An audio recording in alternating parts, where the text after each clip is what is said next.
Le canal de l'Ourcq, qui traverse Pantin, est percé sur décision de Bonaparte en 1802. Il s'agit d'alimenter Paris en eau potable et de créer une voie navigable qui favorise le transport des marchandises. Le canal permet à la ville d'amorcer son développement industriel. Deux autres événements vont accélérer cette mutation. Le chemin de fer Paris-Strasbourg, qui scinde la ville en deux, mais qui place Pantin sur une importante voie de trafic marchand, et en 1860, l'annexion par Paris de ses communes limitrophes. Pantin est désormais aux portes de la capitale. Ainsi, de la petite ville rurale, Pantin se transforme en cité industrielle. La mécanisation des systèmes de fabrication demande des surfaces plus vastes pour construire les usines. Et de grandes étendues de terrain, Pantin en dispose. Les industries s'implantent donc très vite. La distillerie Delizy d'Ouasto est l'une des premières à s'installer. Viennent aussi à Pantin les fils de coton Cartier-Bresson. La parfumerie Bourgeois.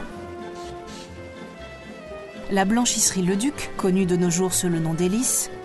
Les moulins Abel Leblanc, ancêtres des grands moulins. Félix Potin, épicerie moderne qui annonce nos futurs supermarchés. L'une des premières manufactures d'allumettes. La manufacture de tabac. Et Félix Louis qui regroupe les métiers du meuble, de la scierie à la miroiterie. Dans les années 1870, Pantin va devenir l'un des plus grands centres industriels de la région parisienne, avec près de 3000 ouvriers, dont un grand nombre de femmes. À ce boom industriel correspond l'arrivée d'une importante main-d'œuvre qui augmente par le même coup la population de la ville. Ce qui reste de terrain libre est utilisé pour construire des logements de rapport à l'initiative des spéculateurs et des petits rentiers. On voit alors se créer un nouveau quartier, les 4 chemins. Alors que la population de Pantin est de 12 000 habitants, 5 000 habitent ce nouveau quartier. Une grande partie de cette population est composée d'immigrés germanophones venus d'Alsace, de Lorraine, de Belgique ou du Luxembourg.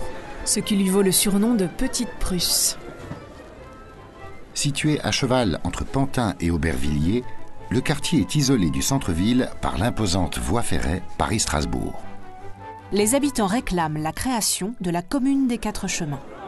Demeurant à Pantin, au quartier dit des 4 chemins, nous demandons la séparation à cause de l'éloignement et de l'abandon dans lequel nous laisse la commune, en ce qui concerne le lavage des rues, la police et les écoles. En réponse, la municipalité construit une nouvelle mairie, entre l'ancien bourg et les 4 chemins.